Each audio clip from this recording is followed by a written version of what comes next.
Giants are going to get cracking. Blast one! Deep right field! Gone! Welcome to KNBR's Giants Warm-Up. Way back there! Goodbye! On the sports leader.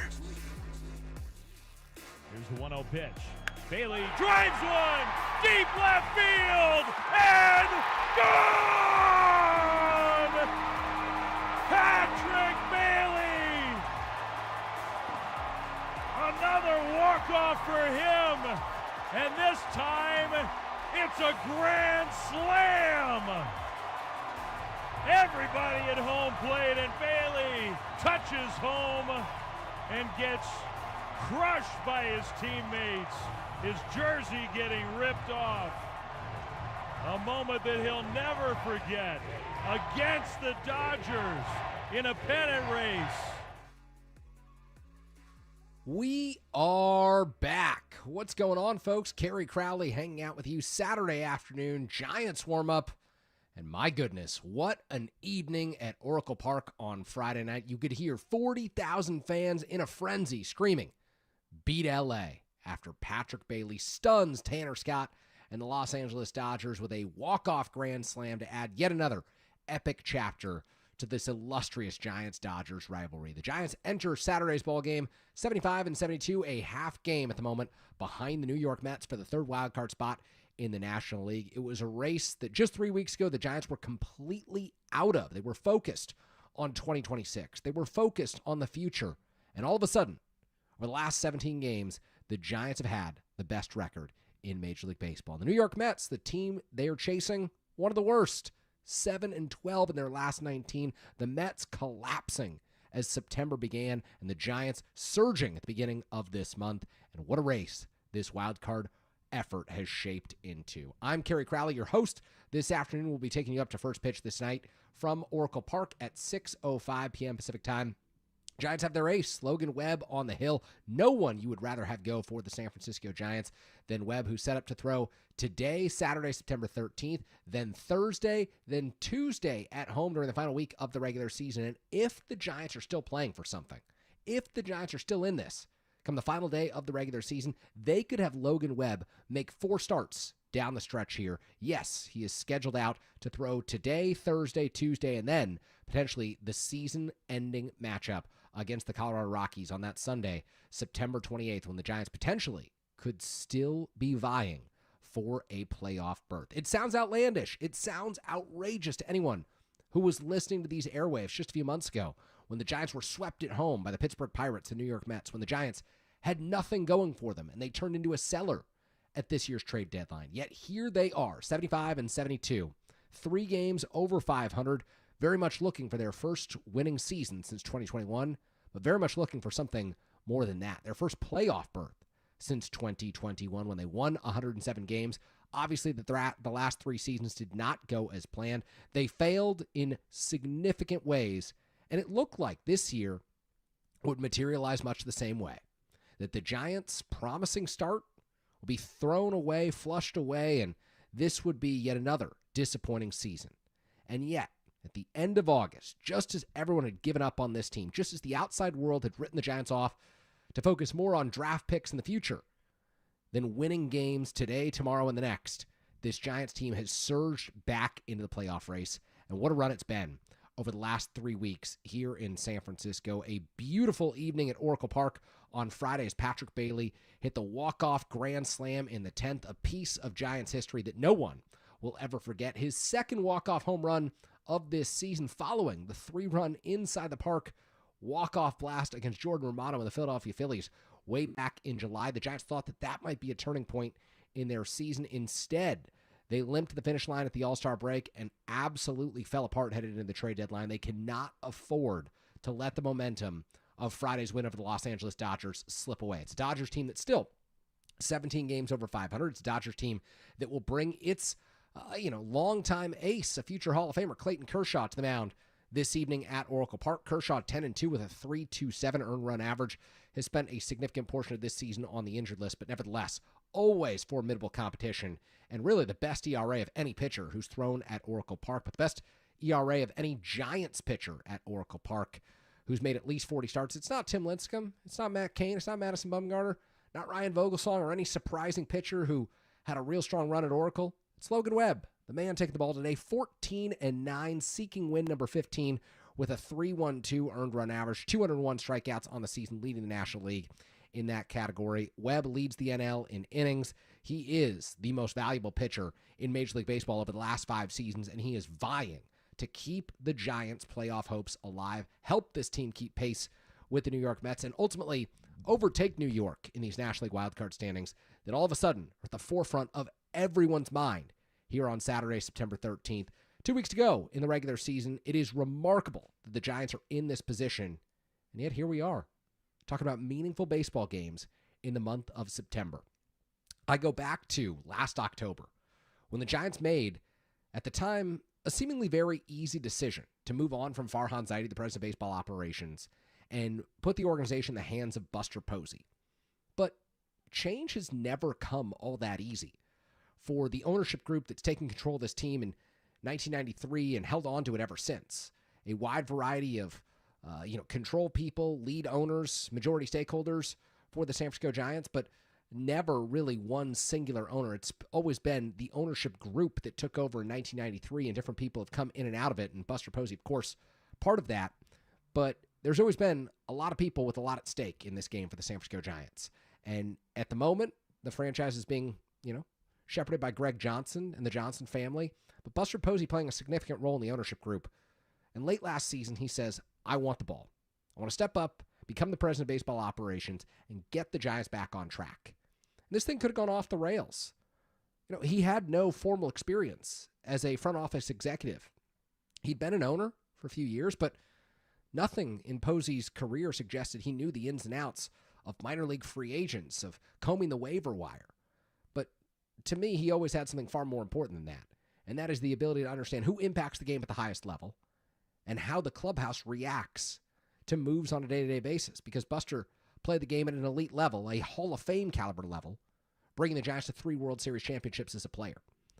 And so when Posey takes over as president of baseball operations last October, his first press conference wasn't about no move being too small enough for the Giants to not give it a certain level of attention or detail. It was about the San Francisco Giants being in the memory-making business. It was about resonating with this fan base. It was about restoring the connection between the team and the fans that has existed for so long, particularly the strong and deep ties that have existed since Oracle Park opened up way back when it was Pac Bell Park in the year 2000 and have continued on for the last quarter century. It was about building a team and a product that fans could be proud of and this organization could take pride in. And at the beginning of this season, really dating back to spring training, you saw that start to materialize.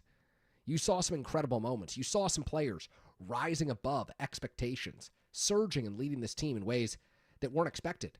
I go back to April and May, no one was counting on Wilmer Flores to be a significant part of this offense. And as the season starts to wind down, Wilmer Flores really isn't that significant part of this offense.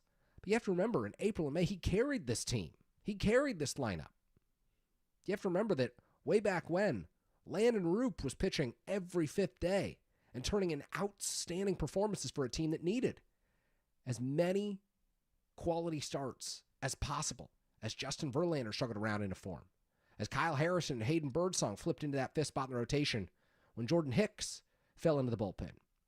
The Giants needed players to step up. They needed players to start creating memories for this fan base. And in the middle of July, when there were questions about the direction of this team and where it would go, Patrick Bailey stepped to the plate against the Philadelphia Phillies and gave this fan base one of the most memorable moments of this 2025 season. Launching a ball high off the right center field wall, watching as it caromed across the warning track in center field at Oracle Park, and sprinting around the base pass, understanding that he would soon complete the inside the park home run trot that would go down as one of the greatest home runs in the history of Oracle Park. And you thought, okay, Patrick Bailey has created a memory in this memory-making business that Buster Posey speaks of. He may not be the best Giants hitter. He may not be someone that you want up with the game on the line every single day, as it so often felt this season. But in that moment, he delivered. And I thought, that might be the single best moment that Patrick Bailey delivers over the course of his Major League career. It could be the moment that we all remember Patrick Bailey for in San Francisco. And yet he steps up on Friday night. Bases loaded, 1-1 ball game. Justin Verlander had thrown an absolute gem. 7 innings, 1 run. Matt Chapman had made the defensive play of the evening, only to be topped by Grant McCray in the top of the 10th inning when he fired a 101-mile-an-hour strike from right field to Chapman over at third base to get the lead runner and help the Giants get out of that frame. And I thought, okay, here comes Bailey. Make some contact, put the ball in play. We know that he's weak from the right side of the plate. We know that making contact from the right side of the plate isn't exactly Bailey's strong suit. In fact, he'd taken it bat from the right side of the plate earlier in the ball game, and he kind of looked lost. It was not a moment where I had a whole lot of confidence in Patrick Bailey, and I know that he's come through in these situations before.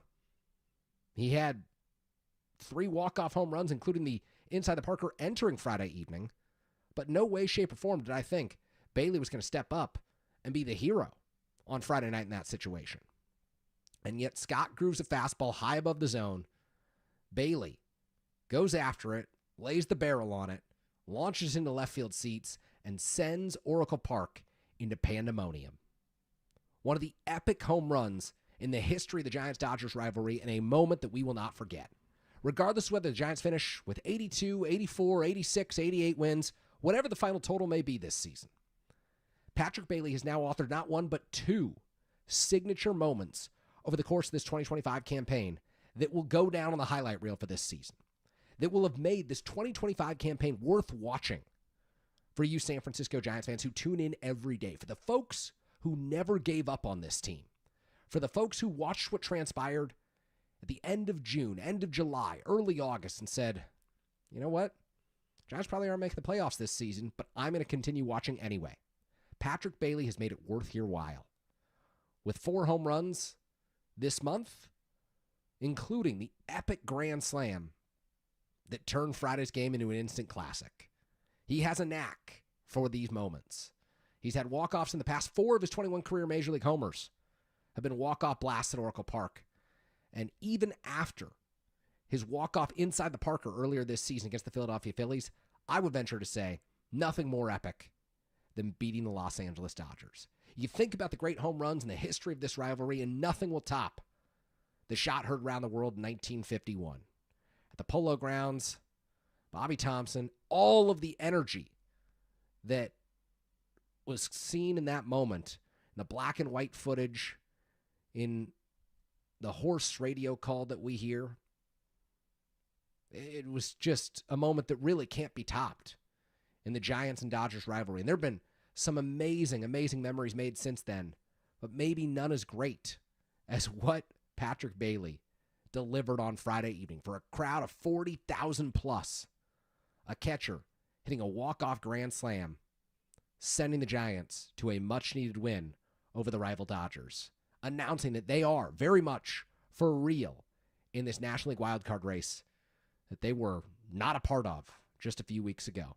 They've gained 7 games on the New York Mets in the last 3 weeks, and they are showing no signs of slowing down. Winners of 14 of their last 18. Logan Webb takes them out today, and when we come back, we will take your phone calls. 415-808-KNBR is the number. Would love to hear from you on Patrick Bailey, the home run, what you thought when it happened, and how much you believe in the San Francisco Giants right now. Their ability to overtake the Mets, fend off the Reds, and any of these other teams that all of a sudden have hope as New York is falling apart. Maybe St. Louis, maybe Arizona. Who knows? But no team hotter in Major League Baseball over the last 2.5 weeks than your San Francisco Giants. We'll talk about it all right here on Giants Warm Up on KNBR, the sports leader.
don't know what to tell you.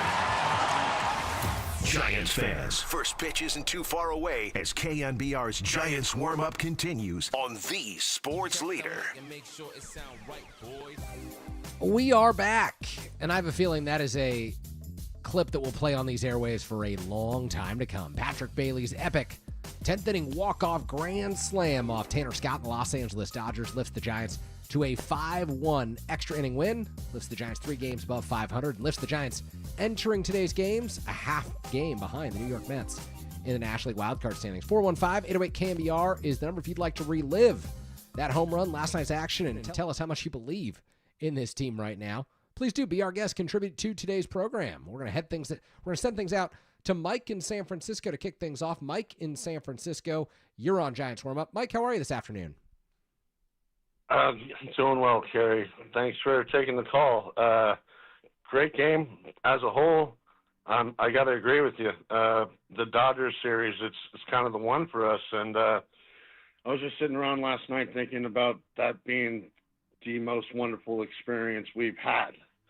And what a ball game from the beginning with like Dominicano Rowe, the middle, with Devers and Adames getting going early.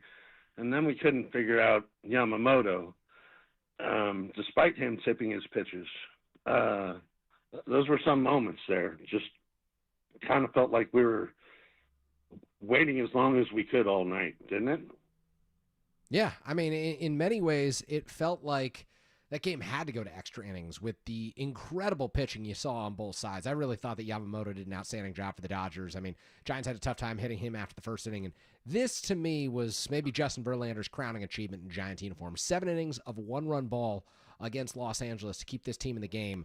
He has been everything the Giants have needed and so much more during the second half of this season. He very easily could have given up, could have said, pack it in. I'm 42 years old. I don't need to do this anymore. And instead, all he's done is gotten better and better down the stretch for the Giants. 7 innings and turns it over to the bullpen, and they do a beautiful job as well. I'm right there with you, and it's not too often we talk about a Giants pitcher being the one thing that stands out in our memories in a game of a series. So, like, Verlander, I'm just amazed by him, and that was a memorable moment that, none of us are going to forget, to be honest, that we're either there, watching on the TV, experienced it with their friends and family, and all that. There were some plays. Casey Schmidt, 1-2, give me 3 steps, and he took the ball away on that line drive to second base there.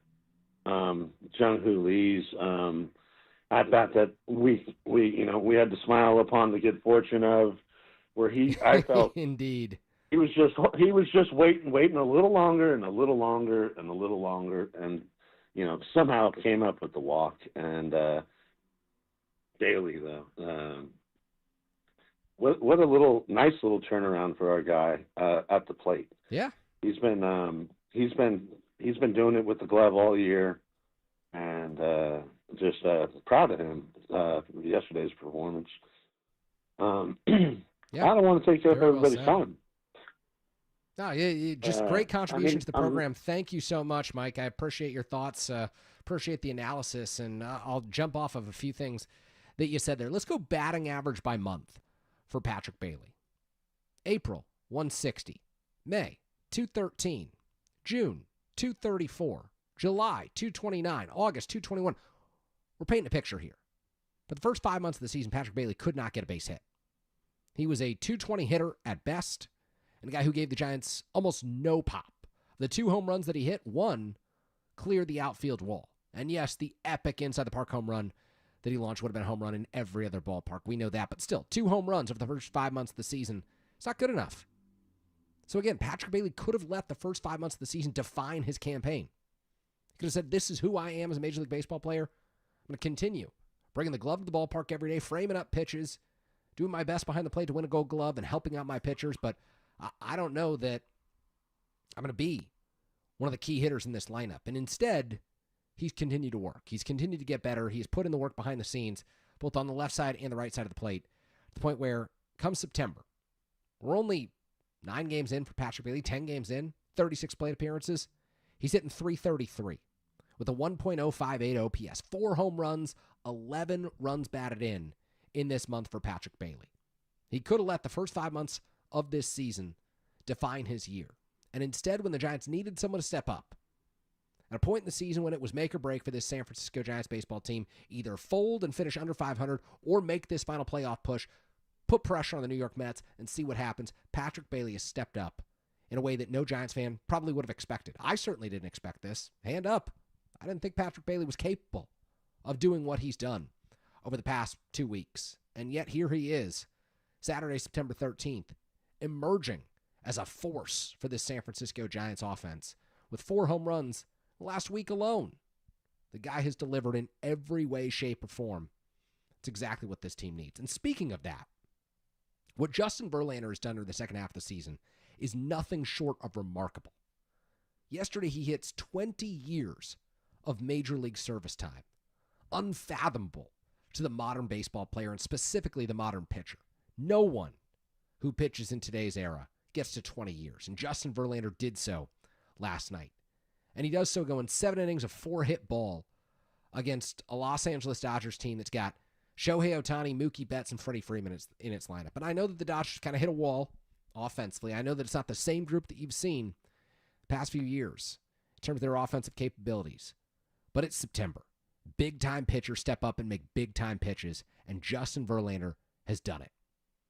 In his last 10 starts for the San Francisco Giants, Justin Verlander's gone 55 1/3 innings, given up just 3 home runs during that time frame, struck out 57 batters, and thrown to the tune of a 2.44 earned run average.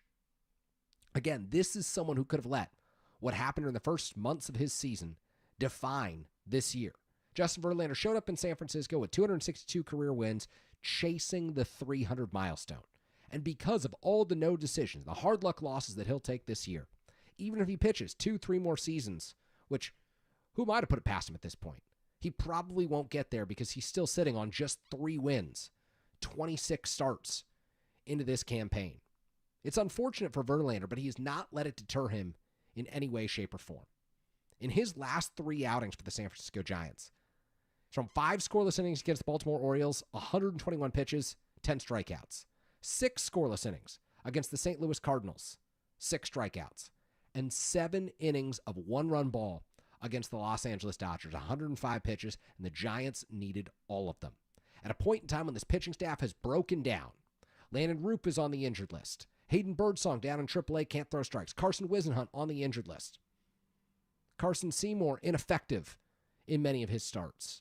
Kai-Wei Tang not expected to contribute at the beginning of the season, but he's up because a pitcher like Mason Black wasn't effective at AAA. Justin Verlander has morphed into the exact pitcher that Buster Posey thought he was signing when he got him on a 1-year, $15 million deal. The Giants reasonably could have expected, 20, 22 starts with a 4.3, 4.4 earned run average. That would have been a good outcome for Justin Verlander with the San Francisco Giants at 42 years old, bouncing back from injuries that he suffered that held him out of action last season. And instead, 26 starts made now for the Giants. He'll probably make at least 2 more. And he's brought down that ERA to 3.94 with the work that he's done over his last 3-4 outings. Verlander did not let all the losing, all the no decisions, the lack of personal accolades define his season. Much like Patrick Bailey didn't let 5 months of bad offensive performances define what he did. Even if this team was out of the wild card race, even if the Giants seemingly had little to play for, there was still the slim percentage chance that the Mets could fall apart, that the Giants could surge, and all of a sudden, they might be back in this thing. And sure enough, over the last 3 weeks, those 2 things have happened. The Mets have played horrific baseball. Losers of their last 7 games entering this afternoon's contest against the Texas Rangers, and the Giants have been outstanding. 14-4 in their last 18, and Justin Verlander and Patrick Bailey have been catalysts through this run. A lot of people in baseball, 162-game season, like to write teams and write players off once the All-Star break and the trade deadline happen. But every year, there are players and there are teams who remind us that Major League Baseball is a memory-making business. That Major League Baseball, each and every day, provides us with the opportunity to see something that we have not seen before. And I can't tell you, look, I'm in my early 30s. I can't tell you the last time I saw a pitcher into his mid-40s, or early to mid-40s, as Justin Verlander is right now at the age of 42, throwing the ball as well as he is. Hitting 96, 97 during the second half of this season. Throwing the curveball and the slider for strikes in the zone. Even when one of his pitches isn't working, Verlander can still get outs. The story that really stands out to me for Verlander is 2 weeks ago when he's facing the Baltimore Orioles. Giants have the huge early lead. He's trying to hang on for yet another win. And he needs 121 pitches. More than just about every single pitcher had thrown in Major League Baseball this season. More than could reasonably be expected of anyone beyond their prime. And you could tell me that Verlander's 15 years beyond his prime, and that would make sense for every other Major League pitcher. But he's 42, and he didn't let that deter him. He went out there and threw 121. Verlander has written a type of story this season that we really haven't seen often in Major League Baseball. And as part of Friday's win, he carved out his own place in the Giants-Dodgers rivalry, because when people look up the day that Patrick Bailey hit a walk-off grand slam against the Los Angeles Dodgers, when people go back in history, and they will, this one's going to live on, folks. They will look at this one. They will also see the box score from this game and see that Verlander threw 7 innings of 4-hit 1-run ball that helped send the Dodgers packing on Friday evening at Oracle Park. Let's go out to Elvie in West Sacramento. Elvie in West Sacramento, you are on Giants Warm-Up. Elvie, how are you this afternoon? I'm closing the door. Make sure you guys sit down, please. Elvie, you there? Good afternoon. This is Elvie from West Sac. How are you?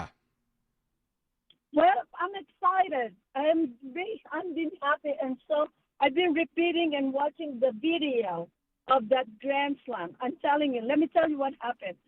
My prayers are very strong, okay? When they went on 10th, the 10th inning, and McRae did an excellent job throwing 106.7 miles to get that guy, Dodgers, out. Yeah. And I said, Lord, please, please, please. And then we loaded the bases on the time when Giants was on, and I said, okay, Bailey, you please redeem yourself. 2 days ago, people are trying to say, get rid of Bailey, find a catcher who can hit, blah, blah, blah. So my prayer, I said, oh, God, they walked Smith. Okay, Bailey, Grand Slam. So I prayed, and guess what?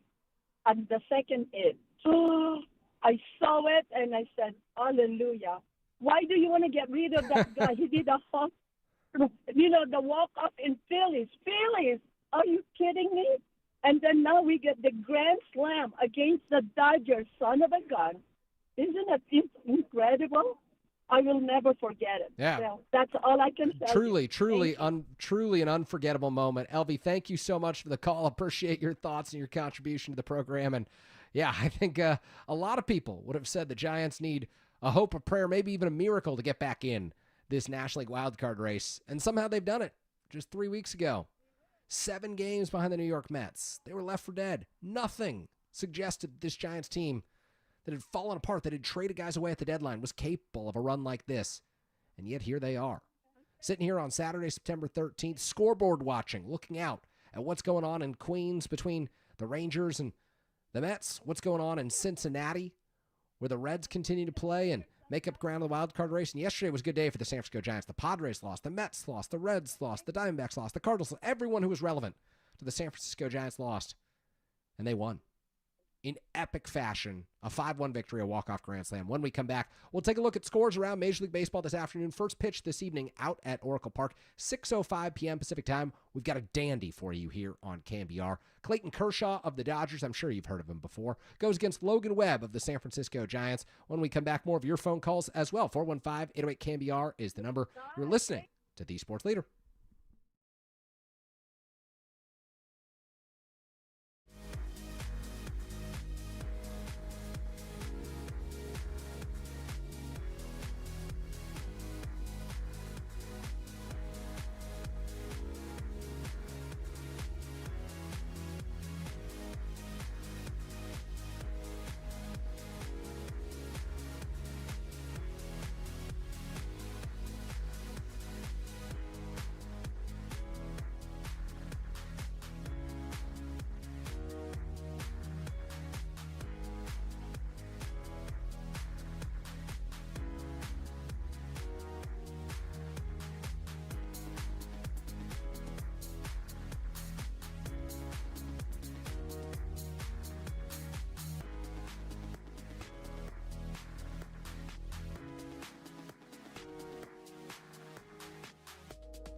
The pitch. Betts hits a high fly ball. McRae now playing right field, moves back. He'll come in a few steps and catch it. Rortvedt is going to tag. Here comes the throw, and he's out at third. Great throw by Grant McRae. Wow. Not only did he get the runner going from second to third, but he threw it right through the cutoff man. And so Ohtani has to stay at first. Now that was a tremendous throw. I mean, he got Rortvedt by 10 feet. Our KNBR Giants warm-up keeps rolling on the Sports Leader.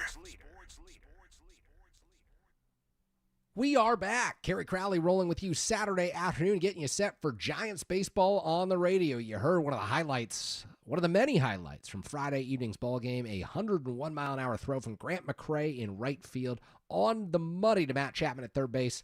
Helps sets up the bottom half of that inning. And my goodness, the Giants take off from there. Patrick Bailey delivers the hammer in a 5-1 win with a walk-off grand slam. We've covered that and so much more, and we'll continue to cover every element of the Giants' surge up the wildcard standings this afternoon here on KNBR. Phone lines are open. 415-808-KNBR is the number. Let's go out to Norm in Cotati. Norm in Cotati, you're on Giants warm-up. Norm, how are you this afternoon? Great. It's beautiful out here. Love hearing that. What's on your mind? I know I'm not on the nominating committee, but I was wondering if there's any way Verlander could be either eligible for or win the Willie Mack Award. Would that be yes, he is. He is eligible. Every player in the organization is eligible. Yeah, and what's the criteria? Do you think he could get it? Because it seems like, his contributions on the field really need to be celebrated somehow, and that maybe that's a great way to do it. Yeah, I think it's oftentimes challenging to guess who's going to win the award because it comes from inside the clubhouse. The players vote on it, and other members of the organization, coaches, and the manager, Bob Melvin, have a say, but players ultimately have the greatest say in who wins it. It's essentially the most inspirational award, and I think it's the guy who inspires their teammates the most. And what Justin Verlander's done throughout the second half of the season, absolutely deserving. I think it oftentimes goes to more of a vocal leader and someone who has had a really, really important role in the Giants' overall success. I think you can argue Verlander's been as important as any starter through the second half of the season with a 2.44 ERA over this last 10 starts. I tend to think, and this is just a guess at the moment, that Willy Adames might have an inside run at this. Logan Webb could have an inside run at this, especially if he pitches the final 4 games of this season, or not final 4 games, but makes these final 3 starts that he's got coming up before the Willie Mack Award announcement on that Friday evening against the Colorado Rockies. I think that he could have a good shot at it, and it's hard to dismiss what Wilmer Flores did early in the season. Maybe there's no recency bias there, but I think that Flores has been around a long time, beloved by teammates. And so there's a number of worthy candidates this year, Norm, and I think you can add Verlander to that list. All right, thanks. All right, thank you for the call. Norm in Cotati, 415-808-KNBR is the number. We'll keep things rolling here on Giants Warm-Up. Let's go to Jay in Rancho Cucamonga. Jay in Rancho Cucamonga, you're on Giants Warm-Up. Jay, how are you this afternoon?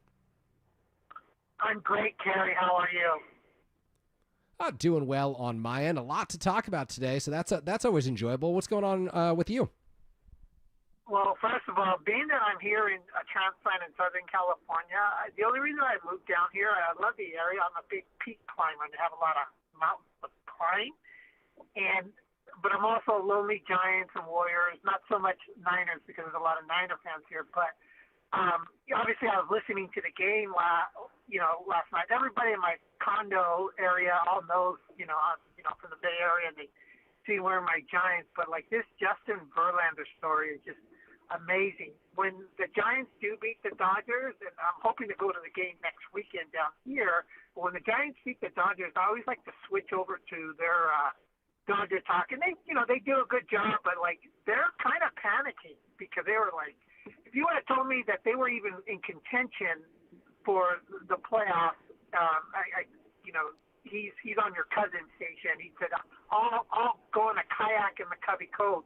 And now he said, it looks like it might be, even happening. But they were just all raving about Verlander yesterday. And they said, if we match up with them between him, Robbie Ray, and then, Logan Webb, they're kind of panicking. They're saying they're hoping that they have to go down to the last game because then they wouldn't be able to line it up. But he was saying that, they have a good shot of beating them. And, and you can hear all the callers, and their callers are just like down up there, when I listen to, all the post game is, whether they win or lose, they're like, how come they did this? How come they did that? And they were all complaining about putting, they're closing their, I think his name is Scott, that's having a hard time. Yeah, Tanner Scott on the mound, who gave up the walk-off. Yeah, but, I mean, they're acknowledging, they're like, wow, this is a different Giants team. The only thing I ask for is just to make it interesting or like there's something to play for. And obviously it'll even be next week. I don't know what's going to happen this week. And they could lose the series. I don't care. But as long as we have a shot, and shout out Justin Verlander. And believe me, a lot of people, I remember listening right after the All-Star game. We got to trade him. We should have traded him. I'm glad we did not trade him. Mm-hmm. Yeah, absolutely right. Thank you for the call, Jay. I appreciate those thoughts. Good stuff. And really, it's a fascinating path the Giants have taken this season. And I think the most important thing that they can do is build off the momentum that they've created with 14 wins in their last 18 games, and specifically build off the momentum of a Friday night win against the Dodgers. There are a couple of points of this season when I really think the Giants had the opportunity to take off. One of those being Friday evening, Dodger Stadium in early June, when Casey Schmidt launches the grand slam off Yoshinobu Yamamoto, and the Giants beat the Dodgers to move into a tie for first place. A couple of days later, Giants execute the trade for Rafael Devers, and the offense takes a huge hit. The pitching staff starts to fall apart, and it was a different club that you saw. But at Friday, June 11th game, the Giants won 11-8 down at Dodger Stadium Excuse me. No, that was Friday, July 11th. It was Friday, June 13th against the Dodgers. They won 6-2 down at Dodger Stadium. I really thought that they would build off momentum from that, and instead they lost their next 4 ball games. And instead they started to lose series, including being swept at the end of the month by the Miami Marlins, including losing 2 of 3 to the Chicago White Sox on the road. That's then when Bob Melvin's option was picked up. They started to play a little bit better, and I thought that the 4-3 walk-off win over the Philadelphia Phillies on Tuesday, July 8th, would be the catalyst for this ball club, with Patrick Bailey hitting the walk-off home run inside the park blast, something you never see. It was the first walk-off home run by a catcher in, 99 years in Major League Baseball? It was sensational. And yet, the next day, the Giants came out and lost 13-0 to the Philadelphia Phillies. That can't happen. They lose 2 of 3 to the Dodgers after winning on Friday night, going into the All-Star break. That can't happen. And then they come out of the break, and they lose their first 4, come home after their first road trip, and lose all 6. It left Buster Posey with no choice but to trade players away at the deadline, and Tyler Rogers and Camilo Doval and Mike Yastrzemski, and recover prospects, because the focus had to shift to 2026. The Giants couldn't build themselves as a contender anymore because of all of the losses that had piled up, because of all of the inconsistency that had been on display.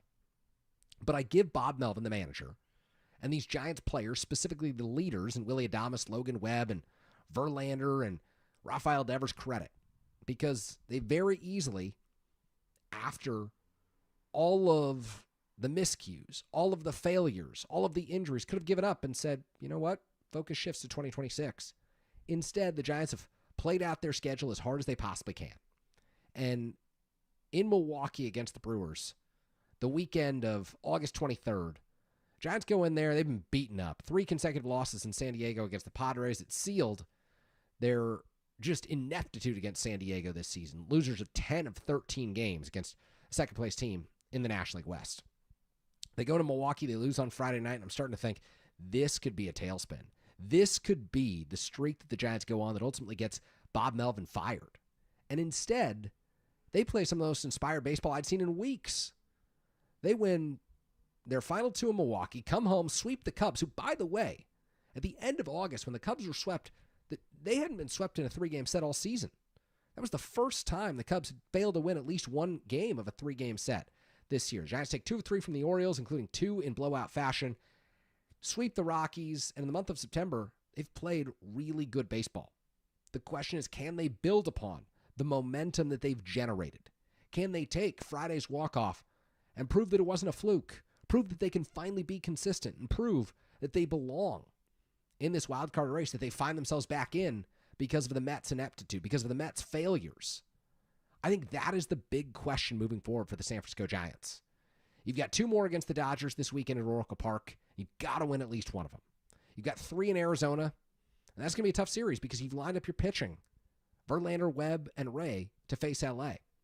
If you could take 2 of 3 from Arizona, I am very much a believer in the fact that the Giants can overtake the Mets, maybe stay in front of the Mets.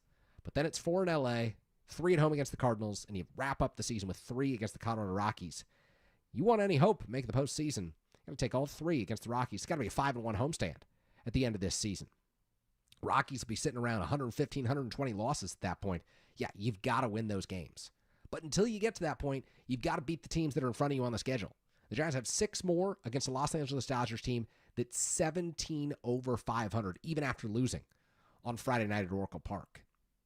What can they do against Clayton Kershaw? What can they do against Tyler Glasnow? This lineup has proved to me that it looks different, that it can be different from the lineup that we saw early in this season.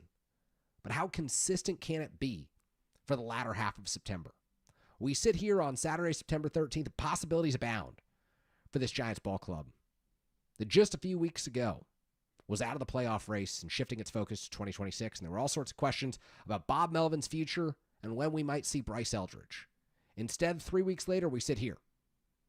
3 weeks after the Giants won in Milwaukee to beat the Brewers, they've made up 7 games of ground in the wild card race. They put pressure on the Mets. They put pressure even on the Padres.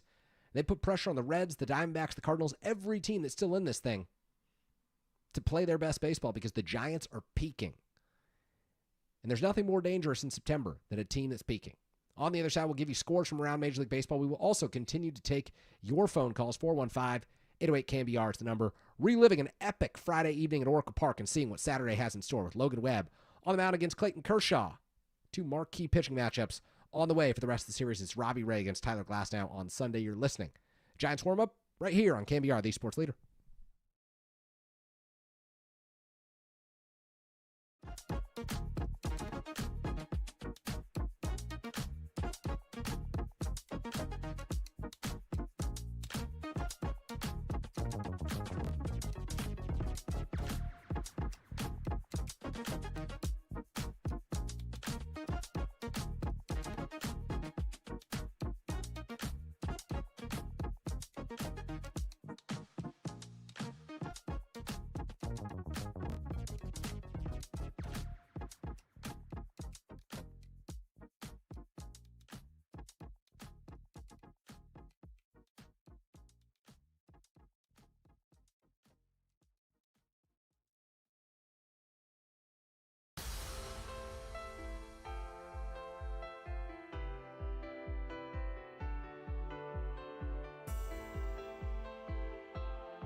situations. He's pretty calm. You know, the entire game, what he does behind the plate would kind of go along with that as well. So, you know, he caught a heck of a game tonight too. You know, you get walked in that situation.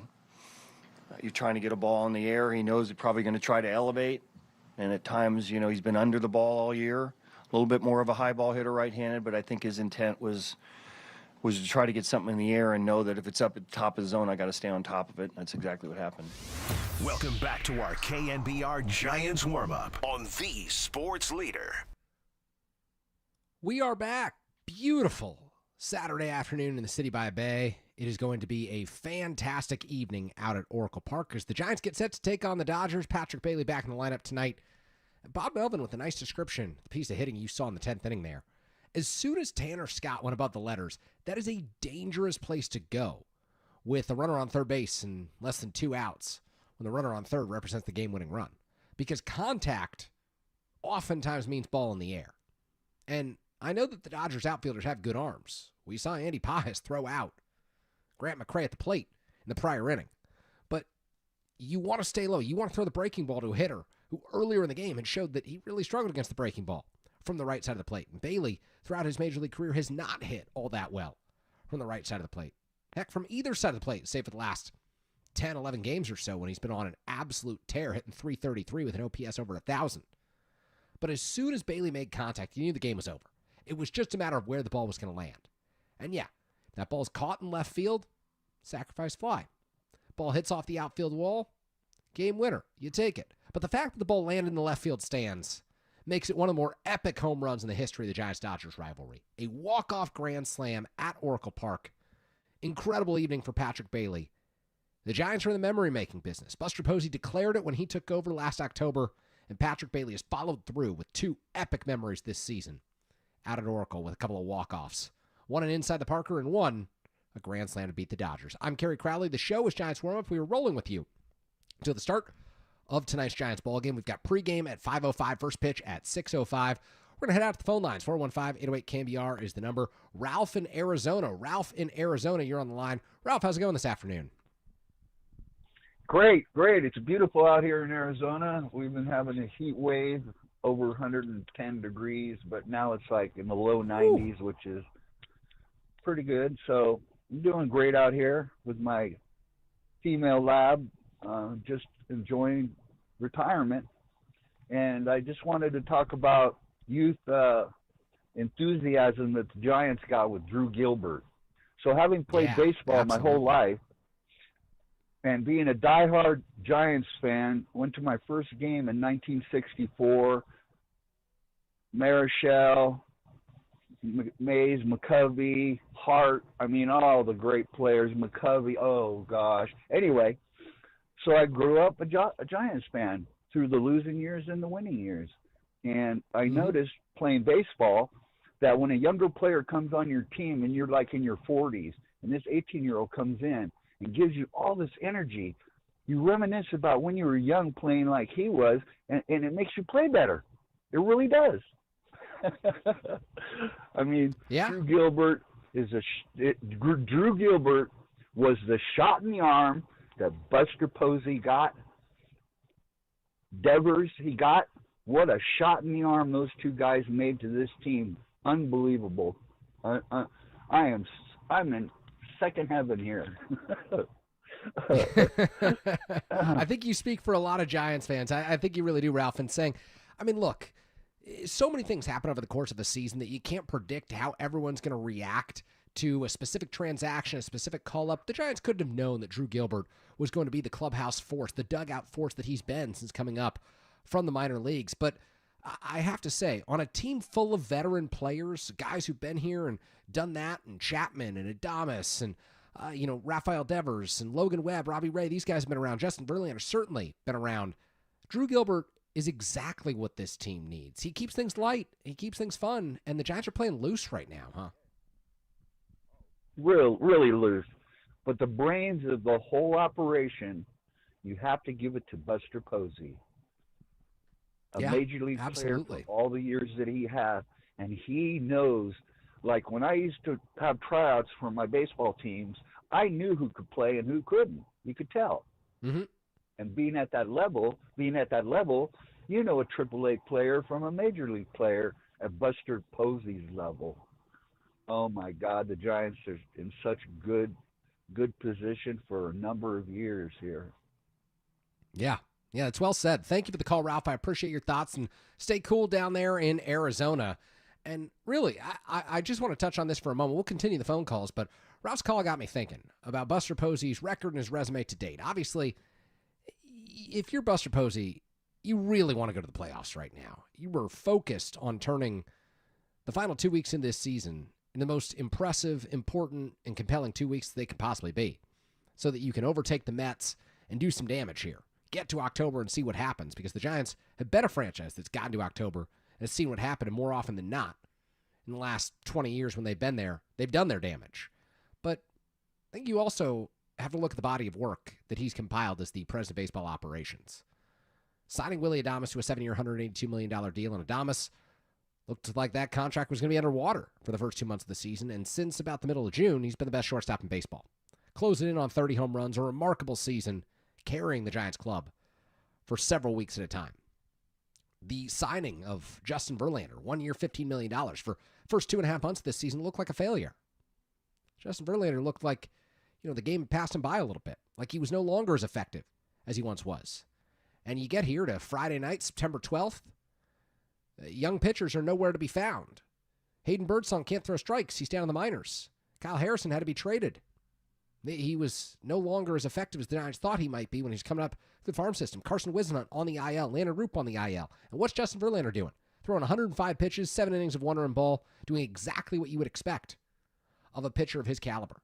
Getting the ERA under 4 at this point in the season. A remarkable second half for Verlander, who in his last 10 games, the ERA is 2.44. Then he goes and trades for Rafael Devers. And the Giants tank after that trade. They are terrible in the aftermath of the Devers trade. For a month and a half, they were the worst team in baseball, and it looked like a failure. But after that month and a half, they've been the best team in baseball. They have completely reversed their season. Rafael Devers looks comfortable. Willy Adames looks comfortable. Those two hitting, forming a dynamic duo off of one another.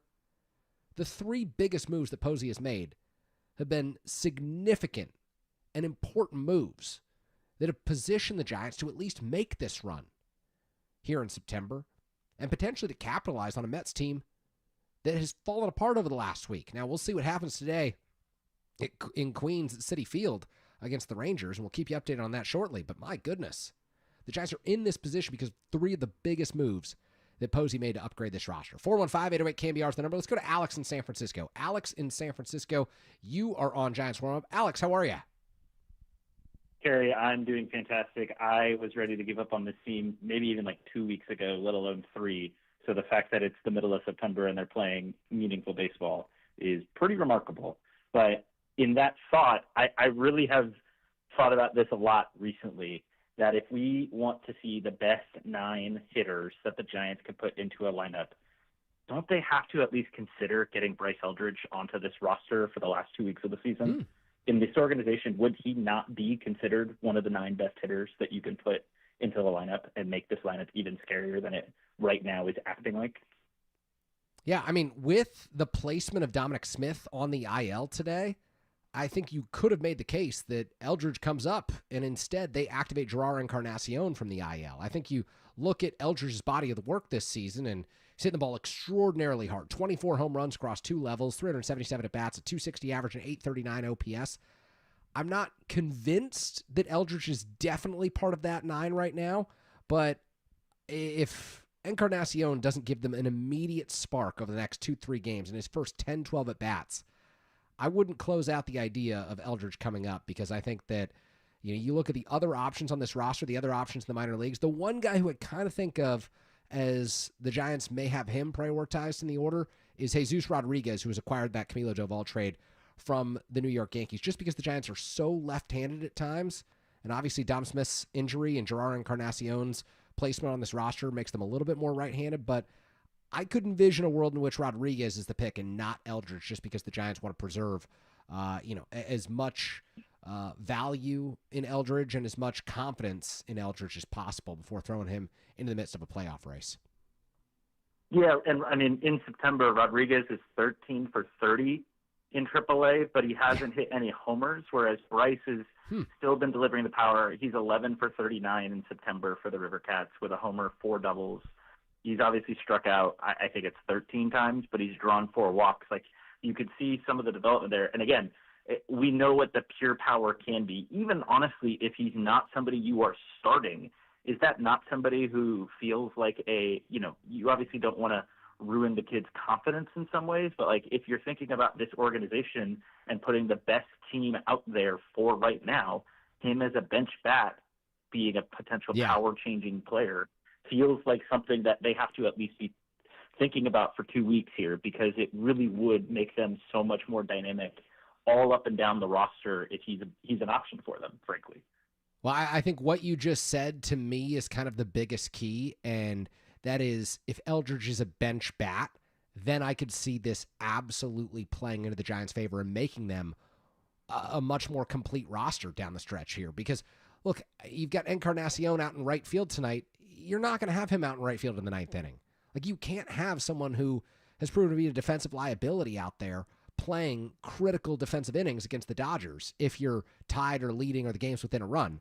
And so you would have him on the bench, and then Grant McCray comes off the bench, is playing in the outfield. I think Eldridge can be a part of this if he's a late inning, offensive pinch hit option for this team, or starts a few games to get Rafael Devers off of his feet. And maybe he comes out of those games when you need a better glove over at first base, because I'm still not sold on the glove. But I do think if you're thinking about the best 26-man roster, I'm absolutely convinced that Eldridge is a part of that. If the Giants are thinking about how versatile they can be headed into the playoffs and the different late inning options they want to be able to have against these different bullpens that they'll face over the next 2 weeks. Yeah, and again, I don't think I would have thought they should bring Eldridge up actually if they were out of the race. But now that the Mets have collapsed, and by the way, not to spoil anything, Kerry, but the Rangers just took a I'm looking now. My goodness. The idea that the Giants are going to be in a position for a playoff spot when they start their game tonight, potentially, if the Rangers get 3 more outs, it has to make you think, what is the true and best 26-player roster, 13-man bench we can put out? You're not going to platoon as much, especially if Dom Smith isn't an option. You might play Devers at first base a lot more because he's shown a capability there, and you're only playing, 2 games in a row, 3 games in a row at most in the playoffs. I think you can trust him to do multiple days in a row with the off days baked in, and Eldridge may be coming up to be your DH then. Again, it's a fascinating question, because if he does start lighting the world on fire for a couple of days here, I have to imagine the Giants are going to be really tempted. Also, how nice is it that this is the question? Like, the Giants are so good right now that you figure that adding Bryce Eldridge to the mix could make them better, as opposed to every other time the Giants have called up a prospect in the last 10 years, it's been, this team is a mess and they need someone to salvage things. They need someone to fill in for an injured player. They need someone who's not just a total liability. And so you go to the minor leagues. It's a different conversation than one that I thought we might be having about Bryce Eldridge just a few weeks ago.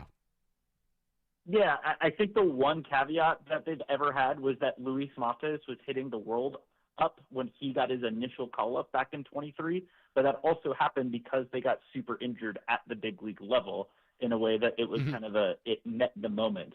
But he was probably a little too unproven and had only been hitting at AAA for 3 weeks.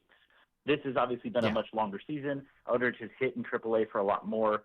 I think, again, the AAA season's only 1 week left after this weekend set. It's not like he's going to be getting too long of an exposure. You still protect all of your roster rule things for next season with him as a rookie. But I have to imagine if the Giants really want this to be the best possible roster you can, he's probably, only behind Devers in terms of power potential, maybe Encarnacion for guys that you could have in the lineup. And it's got to start becoming a bigger and bigger temptation here.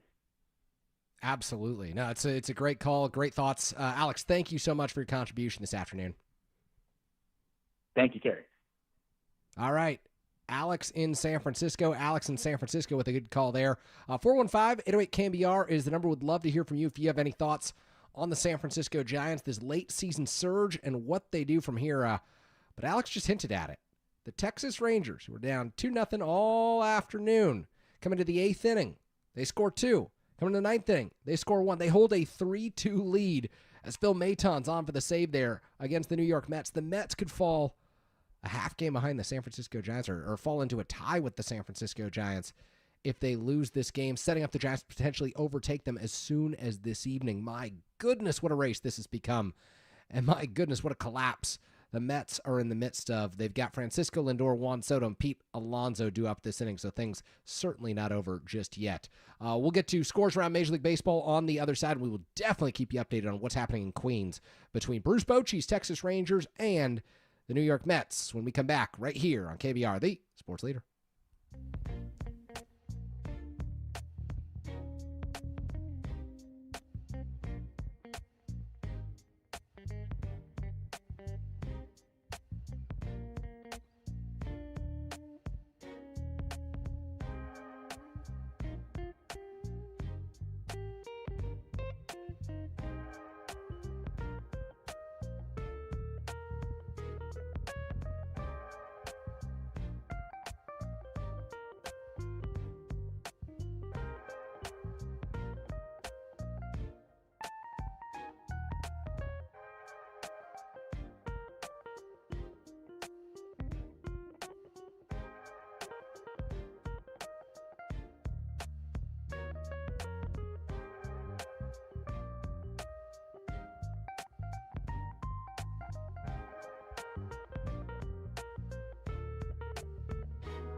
A walk-off inside the park home run, and now you got a grand slam.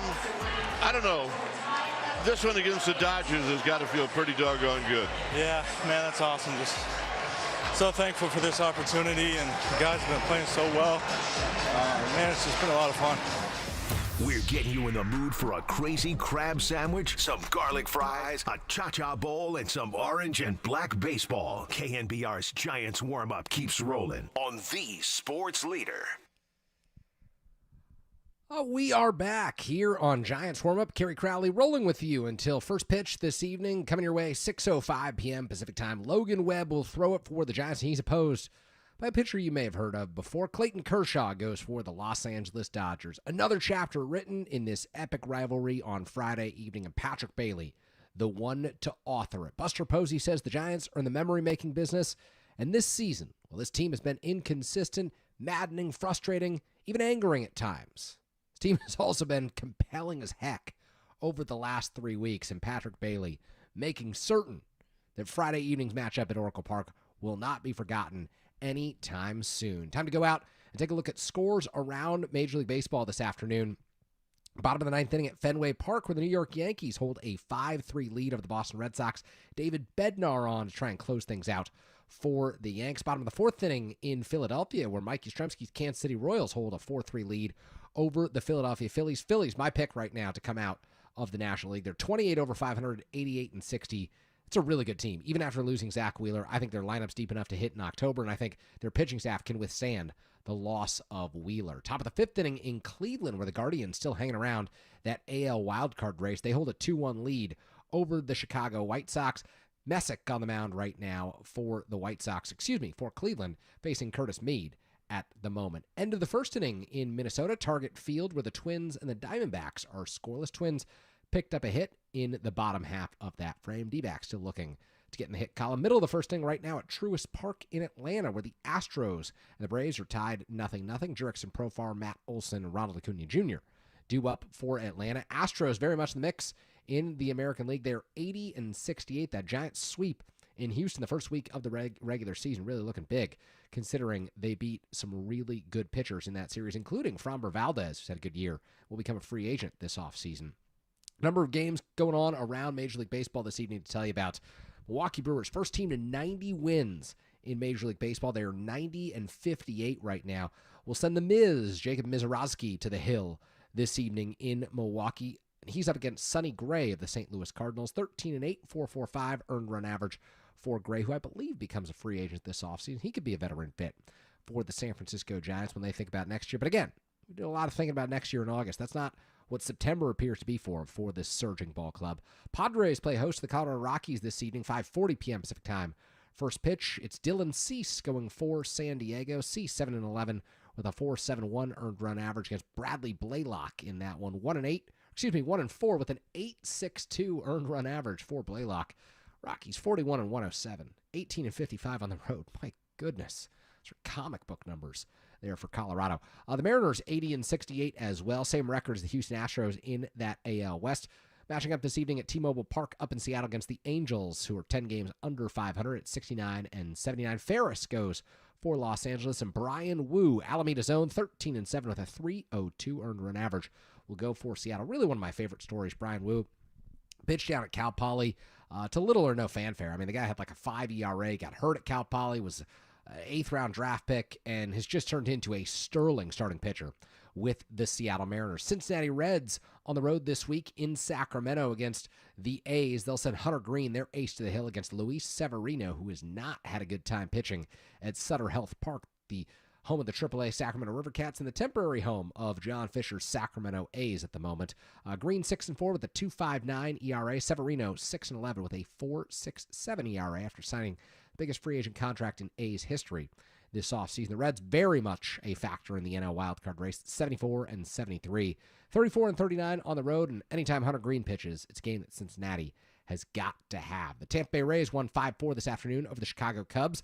Cubs sitting at 84-64 after that one, so still 20 games over 500, still well behind the Milwaukee Brewers in the NL Central. That division race not over yet, but trending in that direction. The Cubs should sew up the top wildcard spot in the National League. Brian Baker got the win out of the bullpen for Tampa. Brad Keller, the loss for the Chicago Cubs. He falls to 4-2 with a 2.20 ERA. And Peter Fairbanks, save number 26 for the Rays, who are 73 and 75.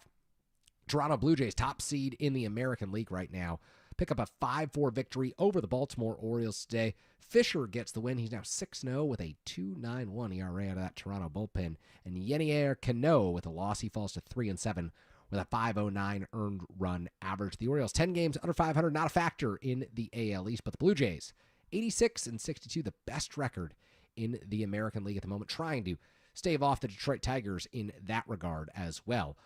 So you want to be the number 1 seed. You want to be the number 2 seed as well because you get a first-round bye. You don't have to play the wild card series. You just go straight to the division series, but nevertheless, still very much an open competition in the American League in that regard. Pittsburgh Pirates picked up a 5-1 win over the Washington Nationals, 2 teams that are completely out of it at the moment. Lodzinski, the win for Pittsburgh. Henry, the loss for the Nationals. Final in 11 innings. This one has just gone final. The Marlins, 6-4 winners over the Detroit Tigers. Tigers got good news today. Tarek Skubal, who exited last night's ball game with soreness in his side, he is scheduled to make his next start. So that would obviously derail the Tigers' postseason plans if Skubal was not healthy, but it appears as though came out for precautionary measures in last night's game. Marlins 6-4 winners in that one. They improved to 70 and 79. The Tigers 84 and 65. And the Yankees, they've just gone final with their 5-3 win over the Boston Red Sox. Max Fried outduels Brayan Bello in that one. David Bednar, the quick 1-2-3 save in the 9th inning. And folks, we may have a final in Queens. It appears as though we've reached the end of the 9th inning, which means the Texas Rangers have come from behind to defeat the New York Mets 3-2, which means that at the moment, your San Francisco Giants are tied for the 3rd wildcard spot in the National League. My goodness, the Mets are failing. They are flailing. They are falling apart. And here come the San Francisco Giants. That loss means the Milwaukee Brewers have clinched a postseason berth. They are the first team in Major League Baseball to do so. MLB Network putting that one out as well. So we will talk more on the other side about the chaos of this National League playoff race, what the Mets have done, the Mets' upcoming schedule, the San Francisco Giants, what they need to do over the next couple of weeks, and of course, what's left for the Cincinnati Reds as well. They're a factor in this whole thing. There's so much to discuss. If you want to get in the discussion, please do so.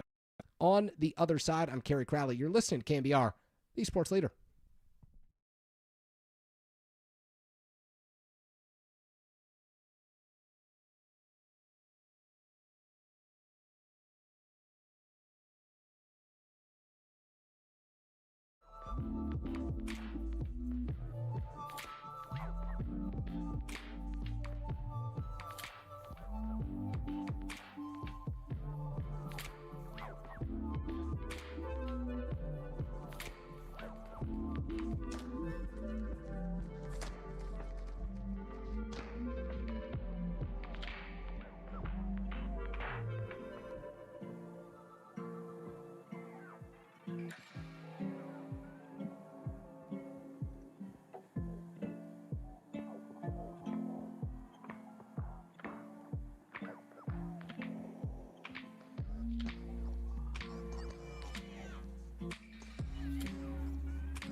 While Bob Melvin preps the men in orange and black, we'll prep you for today's ball game as our Giants warm-up continues on the Sports Leader.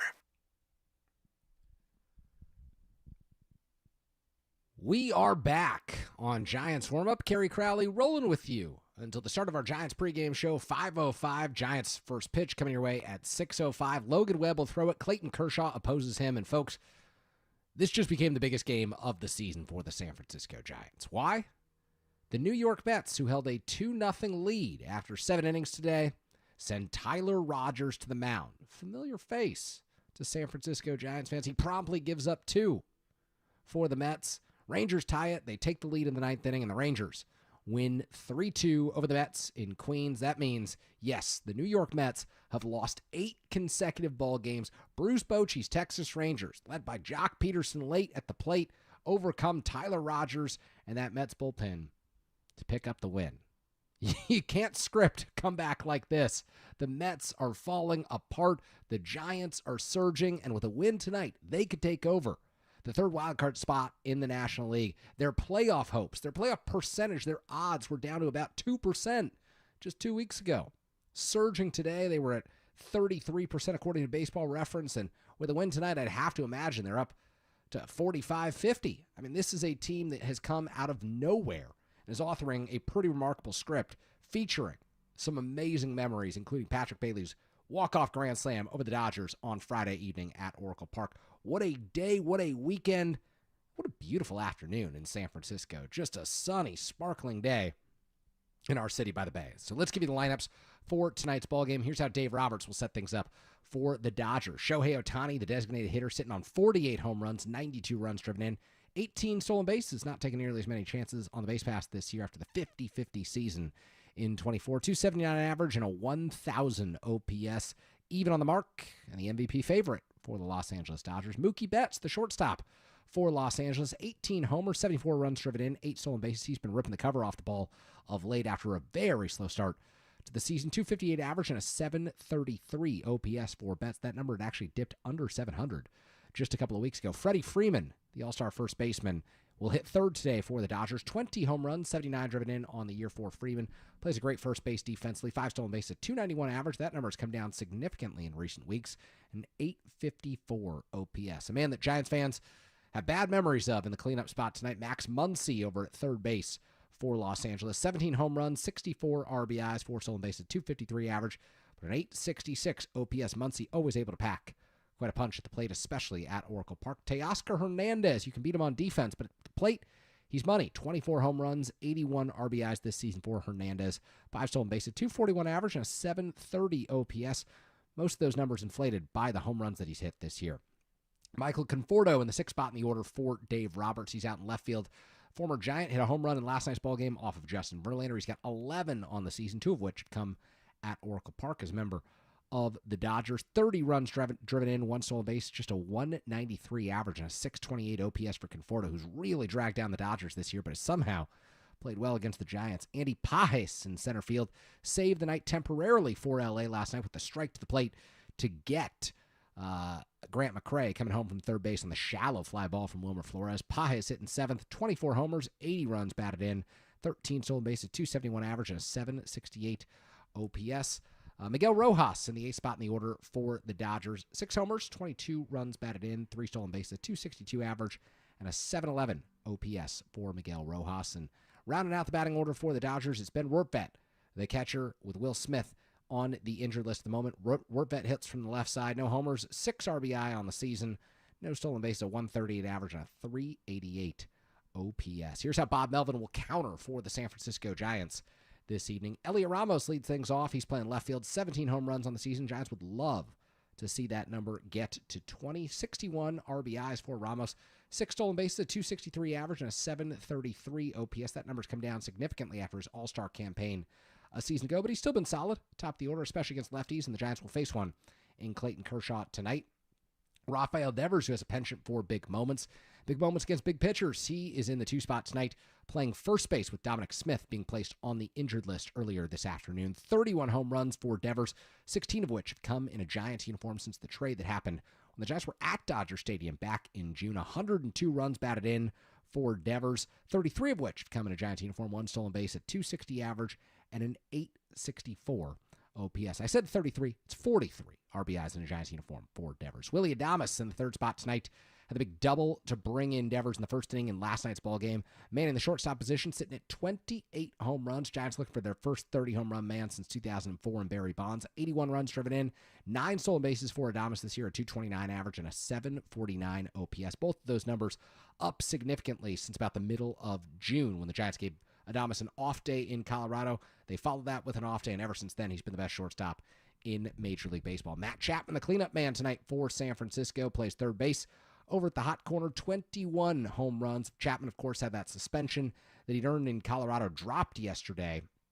Big news and significant for the Giants as he made a great play, ranging to his left and firing over to Dom Smith, who did the splits over at first base, was hurt on the play, and that ultimately sent him to the injured list. Nevertheless, Chapman in the cleanup spot tonight, 56 runs driven in, 9 stolen bases, .240 average, and an .802 OPS. The Giants will absolutely take that. Wilmer Flores, the DH tonight. Giants will have the right-handed hitting Flores in there against Clayton Kershaw. 15 homers on the season for Flores. 67 runs driven in, 1 stolen base, a .240 average. And the OPS has come down significantly since the first 2 months of the season. It's sitting at 687 right now. Bottom of the order looks like this for the Giants. Casey Schmidt in the 6th spot, playing second base yet again. 10 home runs, 35 driven in. 2 big home runs this season against the Dodgers, 2 grand slams. One off of Yamamoto in June, 1 off of Kike Hernandez, a little less memorable. .242 average and a .713 OPS for Casey Schmidt. Gerard Encarnacion makes his return from the injured list after suffering a hamstring injury in Pittsburgh in early August. He's back tonight.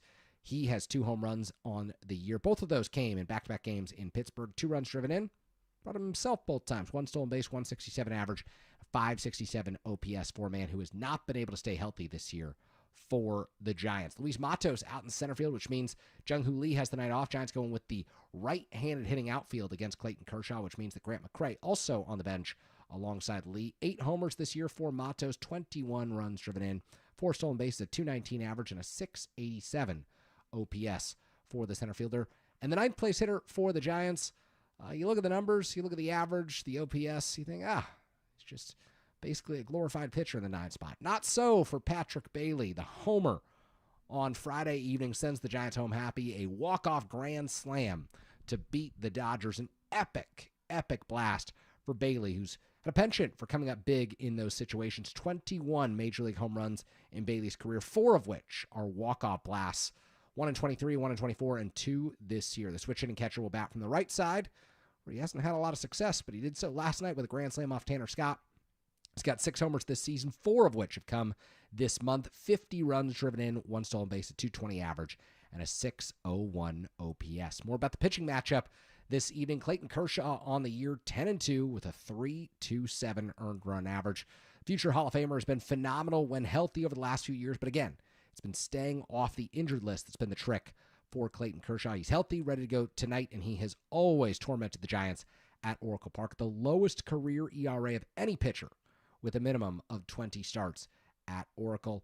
And Logan Webb opposes him for the San Francisco Giants. Webb looking for win number 15 this season. He's 14-9, 3.12 earned run average, 201 strikeouts as he continues to chase down 200 innings this season. Logan Webb has been outstanding. Really, the most valuable pitcher in Major League Baseball since the start of the 2021 season. Since then, Webb has just transformed who he's been as a Major League pitcher.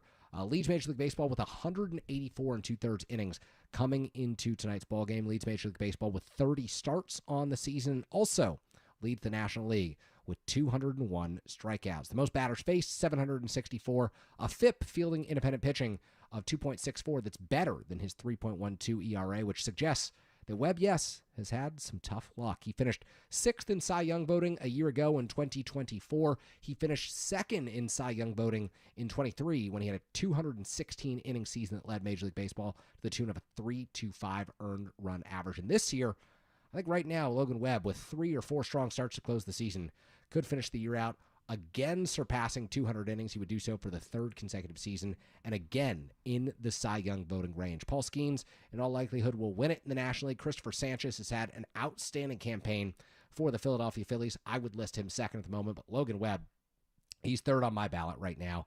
There are a number of pitchers with lower ERAs. There's a number of pitchers who have lower FIPS, have given up fewer home runs, fewer hits. None of it matters, in my opinion. Logan Webb has just racked up the innings, racked up the strikeouts, and been extraordinarily valuable for the San Francisco Giants since the start of the 2021 season. Logan Webb, 64-44 in Giants uniform, a WAR, baseball reference WAR number of 21.2, so he's averaging over the course of those 5 seasons about 4 WAR per season, 3.17 earned run average over his last 154 starts. 2 shutouts during that time frame, 946 innings, and struck out 888 batters. Logan Webb is exactly who you want taking the ball when you have the opportunity to overtake the New York Mets and secure that third wildcard spot in the National League. The Giants, with 15 games to go, make things incredibly interesting from here on out. Got to continue playing well, and they have to continue playing well at home. I'm Kerry Crowley. The show is Giants Warm Up. If you want to chime in, we've got one more opportunity for you to do so on the other side as we get you set for Giants baseball on the radio. Kershaw against Webb. The surging Giants trying to take advantage of the Mets' 8th consecutive loss. As John Heyman of Baseball MLB Network said earlier today, destiny is now out of the Mets' control. You're listening to KNBR, the sports leader.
Here's the 1-0 pitch.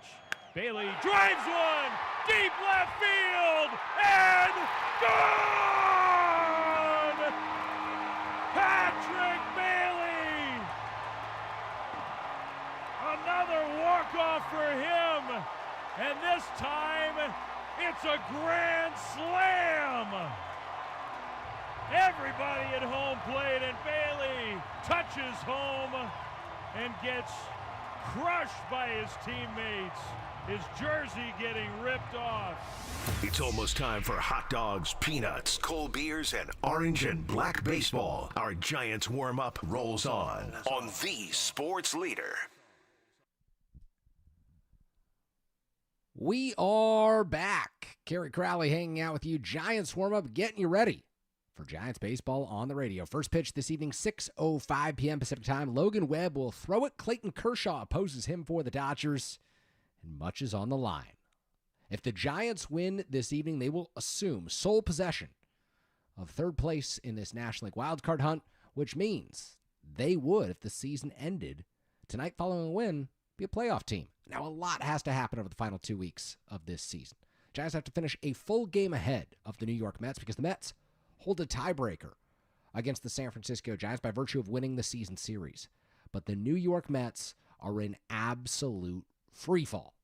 They held a 2-0 lead after 7 innings today against Bruce Bochy and the Texas Rangers. Tyler Rogers comes in, gives it up. Yes, that Tyler Rogers, the Rogers who was so good for the Giants during the first half of the season and has been so good for the New York Mets since the trade deadline, sent him to Queens and brought Drew Gilbert to San Francisco, among others.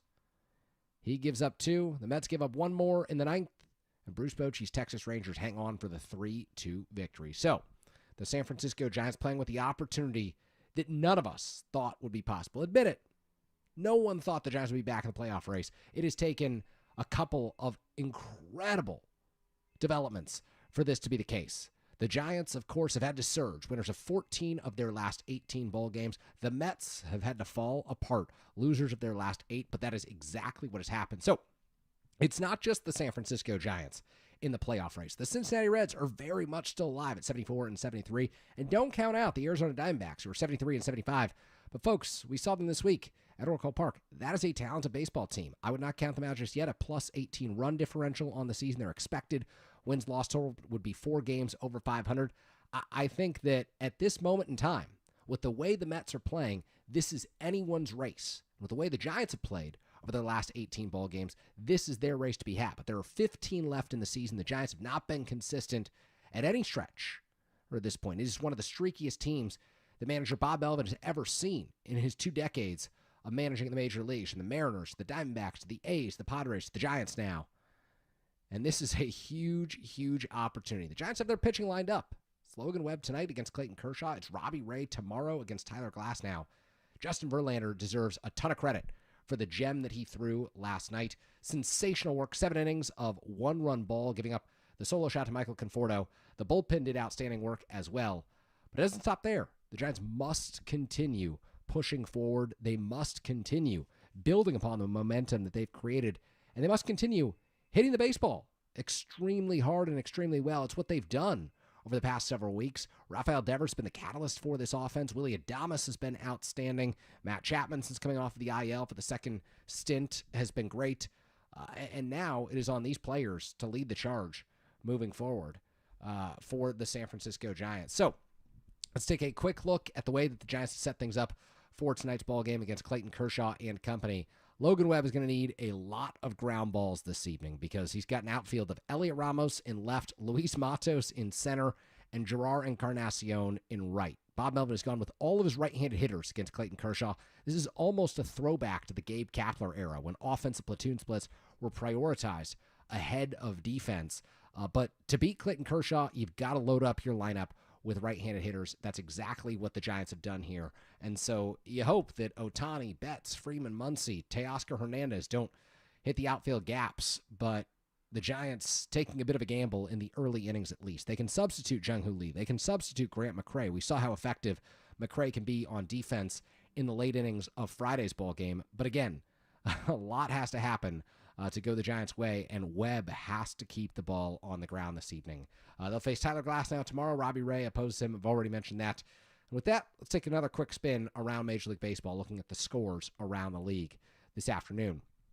Phillies have come back. They lead the Kansas City Royals 7-4 at the moment, bottom of the sixth inning at Citizens Bank Ballpark in Philadelphia. Bryce Harper 0 for 1 with 2 walks. He's standing at the plate right now with 2 on and nobody out as the Phillies look to extend their lead, pick up win number 89 of this season. The Cleveland Guardians still hanging around that AL wildcard race at 76 and 71. They hold the 2-1 edge over the Chicago White Sox right now.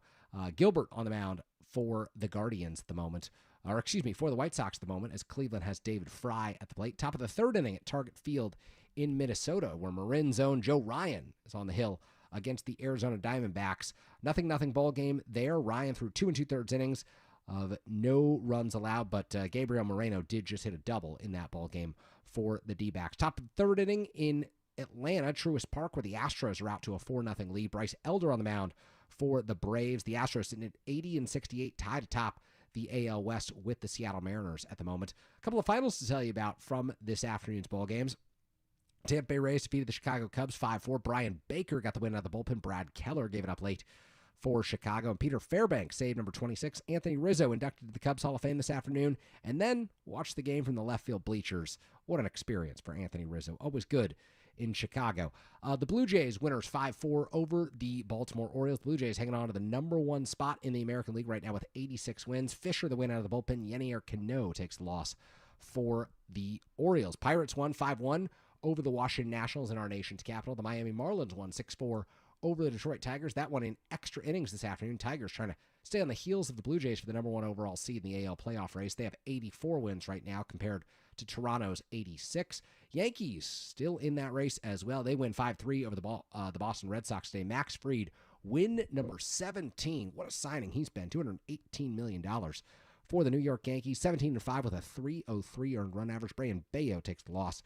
11-7 with a 3.25 earned run average. David Bednar saved number 24 in that one. We already told you plenty about the Mets falling 3-2 to the Texas Rangers, so let's tell you a little bit about the games still to come here this evening. In 15 minutes, Jacob Mizorowski will take the hill in Milwaukee, opposing the St. Louis Cardinals. Sonny Gray of St. Louis in that one. The San Diego Padres will send Dylan Cease to the hill against Bradley Blaylock of the Colorado Rockies this evening at Petco Park. Seattle Mariners will square off against the Angels up at T-Mobile Park in Seattle.